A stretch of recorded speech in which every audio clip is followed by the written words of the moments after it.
Le Maroc entre dans une nouvelle ère d'ambition industrielle et d'indépendance stratégique. À Ben Slimane, une révolution silencieuse transforme le pays en acteur majeur de la défense et de l'aéronautique. Le royaume, longtemps acheteur, vise désormais à produire et innover localement. Ben Slimane sera le centre où F-16 et Apache seront entretenus par des mains marocaines. Ce projet redéfinit la position stratégique du Maroc. Le voyage a commencé. Le Maroc prend en main sa sécurité et son avenir.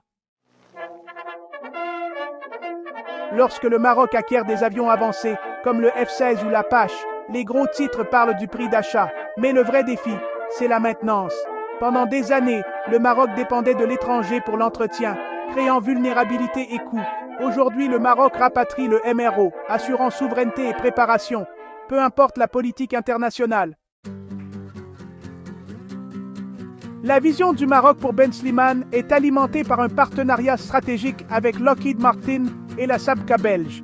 Il ne s'agit pas seulement d'un accord acheteur-vendeur, mais d'une alliance profonde visant à construire le centre d'aéronautique militaire le plus avancé d'Afrique.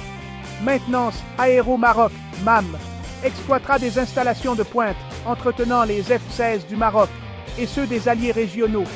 Lockheed Martin apporte son expertise technique et ses pièces d'origine, garantissant une qualité de premier ordre. Sabca ajoute des décennies d'expérience pratique dans la maintenance d'aéronefs militaires. Ensemble, ils ne construisent pas seulement un centre, ils créent un écosystème d'excellence sur le sol marocain. Le partenariat est conçu pour un bénéfice mutuel et, surtout, pour l'autonomisation du Maroc. Les ingénieurs marocains seront formés aux côtés d'experts mondiaux, apprenant à gérer à terme toutes les opérations. L'objectif, une capacité marocaine autosuffisante, réduisant la dépendance vis-à-vis du personnel étranger. Cela transforme le Maroc d'un client passif en un acteur industriel actif. L'installation de Ben Slimane deviendra un pôle d'innovation, attirant les investissements et stimulant l'économie nationale. Le Maroc prouve qu'il peut collaborer avec les leaders mondiaux selon ses propres termes. L'alliance Lockheed-Sabca est une pierre angulaire de la souveraineté industrielle du Maroc. C'est plus qu'un accord commercial, c'est un témoignage de l'influence croissante du Maroc. L'avenir de la défense marocaine se construit grâce au partenariat et à la vision. La transformation de Ben Slimane s'inscrit dans une stratégie nationale éprouvée. Le succès du Maroc avec le port Tanger Med et son industrie automobile est le modèle. Il y a 2 décennies, le Maroc en tant que premier producteur automobile d'Afrique était impensable. C'est maintenant une réalité. La même approche est appliquée à la défense. Construire des infrastructures de classe mondiale, attirer des investisseurs clés et développer un écosystème industriel. Lockheed Martin et Sabca sont des aimants, attirant des entreprises spécialisées dans l'électronique, les composites et les logiciels. Cet écosystème crée une demande soutenue, encourageant les investissements locaux et internationaux. La concurrence et l'innovation prospèrent, réduisant les coûts et augmentant les standards. L'objectif, répliquer le succès de l'automobile dans la défense et l'aéronautique. Le potentiel est énorme, répondre aux besoins du Maroc et être compétitif à l'échelle mondiale. Des milliers d'emplois hautement qualifiés et d'importants revenus d'exportation sont à l'horizon. Ben Slimane n'est pas seulement un hangar, c'est la fondation d'une industrie de défense souveraine. Le Maroc construit un pilier de son économie pour les décennies à venir. L'approche écosystémique est la formule du Maroc pour une force industrielle durable. Le Maroc a redéfini les acquisitions militaires avec une nouvelle doctrine. Le transfert de technologie est non négociable. Chaque grand contrat de défense exige désormais des fournisseurs qu'ils investissent au Maroc et partagent leurs connaissances. Cela garantit que chaque accord renforce la capacité nationale et pas seulement la livraison d'équipements. Les accords de compensation lient légalement les vendeurs à réinvestir, à créer des coentreprises et à former des talents marocains. Le centre de maintenance des F-16 en est un excellent exemple.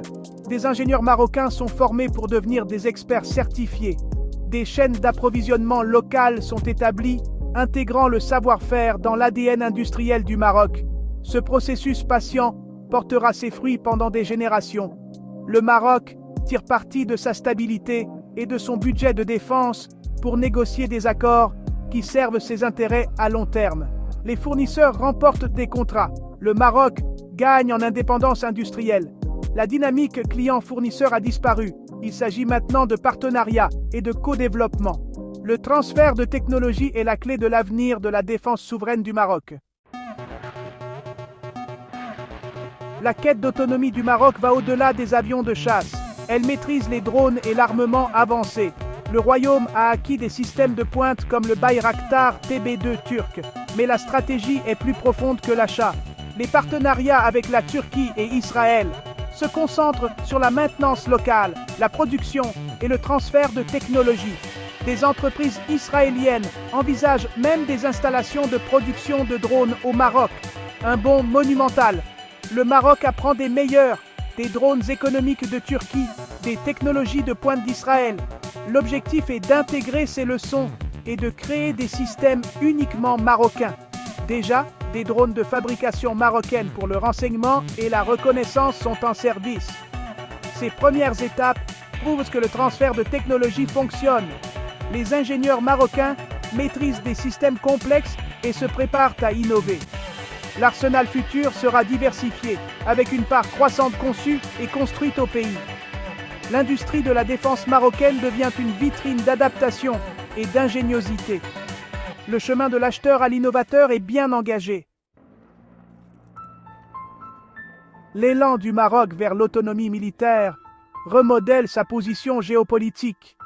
La dépendance vis-à-vis des armes étrangères laissait autrefois le royaume vulnérable aux pressions politiques et aux ruptures d'approvisionnement. Maintenant, avec sa propre industrie de la défense, le Maroc contrôle son destin stratégique. En temps de crise, il ne craint plus d'être coupé des pièces de rechange ou de la maintenance. La capacité souveraine signifie que le Maroc peut agir dans ses propres intérêts, libre de tout chantage technologique. Comparé à ses voisins toujours dépendants des importations, les partenariats diversifiés et la base industrielle croissante du Maroc le distinguent. La stratégie est à long terme. Résilience, indépendance et dissuasion. La souveraineté industrielle est la garantie ultime de la sécurité nationale. Le Maroc envoie un message clair. C'est une puissance autonome, difficile à intimider. La carte géopolitique de la région est redessinée par les usines et les laboratoires du Maroc. À mesure que la capacité industrielle croît, l'influence du Maroc et son rôle de force stabilisatrice augmentent également. Le royaume construit plus que des armes. Il façonne une nouvelle réalité. La voie indépendante du Maroc est un modèle pour l'avenir. Le succès du projet de défense du Maroc repose sur son peuple. Des mains habiles et des esprits brillants sont les véritables moteurs de l'industrialisation. La stratégie inverse la fuite des cerveaux, crée des emplois à forte valeur ajoutée et inspire les jeunes talents à rester. Les ingénieurs marocains travaillent maintenant sur des plateformes avancées comme le F-16, ici même, au pays. Cela favorise une nouvelle génération de professionnels patriotes et hautement qualifiés. Le retour des talents de l'étranger accélère les progrès, apportant une expérience mondiale. L'éducation s'aligne sur les besoins de l'industrie, élevant les normes à tous les niveaux. Les avantages se répercutent au-delà de la défense, stimulant l'innovation dans toute l'économie. La question du Maroc n'est plus de savoir s'il peut atteindre la souveraineté, mais jusqu'où il peut aller. En investissant dans les personnes, le Maroc construit un héritage de force et de fierté. Le voyage ne fait que commencer, mais la destination, un Maroc souverain et leader, est en vue.